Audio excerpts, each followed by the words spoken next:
I'm Dr. Kemi Olunlayo, and let's zero in on deliberate food poisoning in Nigeria. It's the 8th of January 2020, and a new year brings new things. But this is an old thing that's been going on in Nigeria for years, and I first mentioned it to the public in 2012.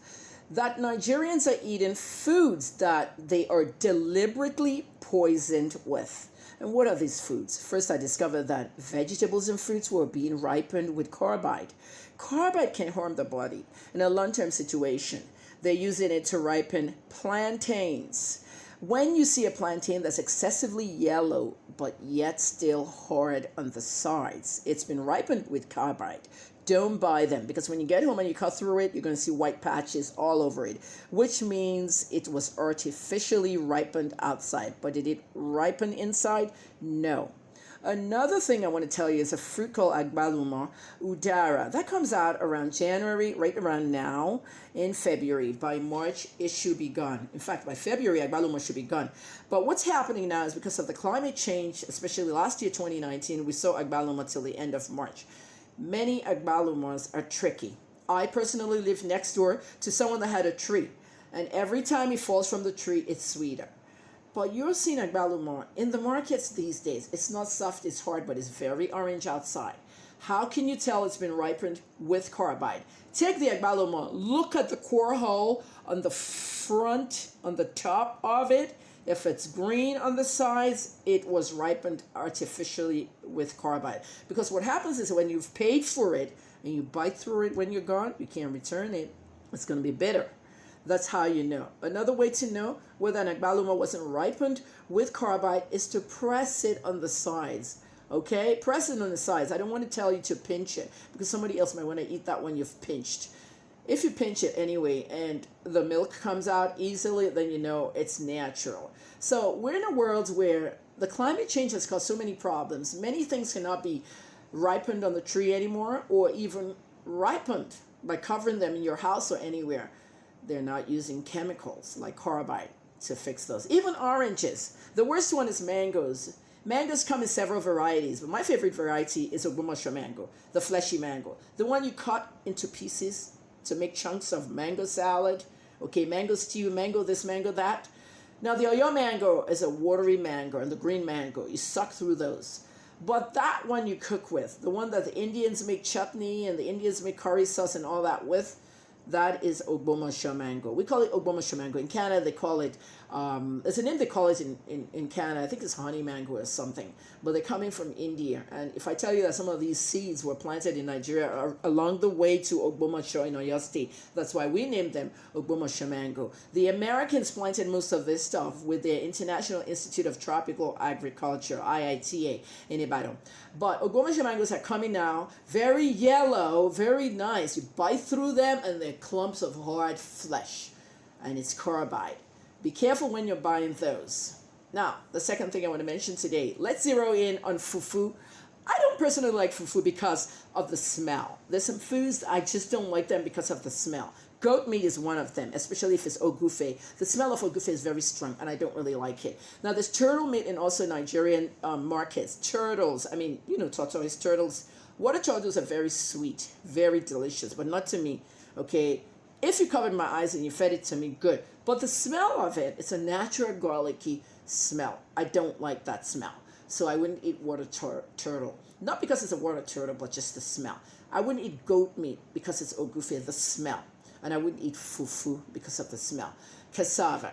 At the end of the day, guys, what's going on in Nigeria now is that if you're eating fufu outside your house, be aware. Or fufu that's been hawked around by kids, be aware what you're eating, because they are. And who are they? People out there are deliberately poisoning us. And the government is supposed to regulate this, but the government has not done enough. They're doing too little, too late. Today's the 8th of January. Yesterday, the 7th of January, was when NAFDAC started mentioning this thing that I mentioned in 2012. Okay? Bleach is used to mold and make fufu, bleach and detergents. Keep it together because it helps the cassava ferment faster. So you're actually eating bleach. You wonder why Nigerians are suffering from a lot of kidney disease? Everyone's looking for money to do their kidneys in India or here or there. a lot of kidney disease, a lot of melanoma, and a lot of liver disease. Finally, let's talk about paracetamol. Paracetamol is a generic drug used for headache, pain, fever, name it. In America, it's marketed as acetaminophen. Acetaminophen has different brands, so is paracetamol. The main brands, the trade brands, are Tylenol in America and Panadol in UK and Nigeria. What's going on with that? They're using it to cook as a meat tenderizer. When you put 6 tablets in a pot of soup, or maybe you're boiling meat, it makes it tender faster. But you've also fed yourself an overdose of a drug. So how come everybody's having this liver disease because of all the paracetamol they've been consuming at parties, at all kinds of events, at the bucaterias, name it. People who are cooking in bulk are using it. And this is how it starts, because it's a 419 fraud kind of thing. What I discovered in 2012 when I announced it on the internet and the government ignored me, because I should be really running NAFDAC, don't you think? I'm a pharmacist, a journalist, and a PR specialist, and I know these things very well. Well, nobody said anything until, 8 years later, everybody, oh, Kenny Olulaya said, he came in and I said, everyone's dying. People that have never been sick in their lives are coming up with melanoma and dying. I'm telling you, it happened to my auntie. Now let's get to the point. Paracetamol is a meat tenderizer. You want to tenderize your meat, go to the supermarket and buy a proper meat tenderizer. It looks like seasoning, it's seasoned, and you can put it on your meat and tenderize it. But somebody has spread this acetaminophen and Tylenol thing and Panadol and paracetamol thing all over Africa. I first discovered events planners doing it in Ghana. Event planners. So if you're going to weddings, parties, big owambes, you're consuming huge amounts. NAFDAC is telling you yesterday on their show that you should be aware. Aware of what? You get to a party, after a long funeral, you get to the reception and go to the people cooking the food. Did you use paracetamol? They don't want to hear that. That's stupidity.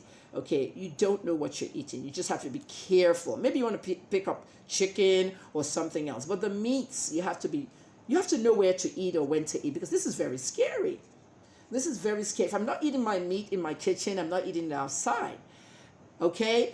And so the genetics of why they were doing it, deliberately poisoning us. That's why Let's Zero In is my show. It could be a cost-related thing.